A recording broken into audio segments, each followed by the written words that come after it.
Hi, welcome back on Do It Yourself channel. I'm gonna show you how to start focus session in Windows 11. To turn on this option, go to search, write settings here, click on it.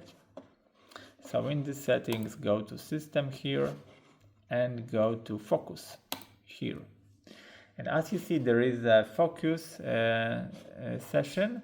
So you can choose the how many minutes it should be in time of duration.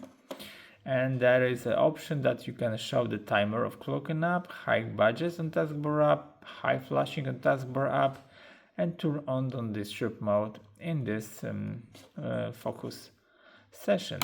So when you start it, it's been looking like that.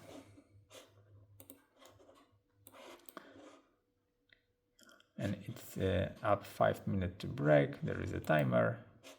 So you can turn it up, stop it, and that's it about the focus session. So I hope the video is helpful for you. If yes, you can leave like, leave comment, and leave subscribe, and see you by next video. Hey!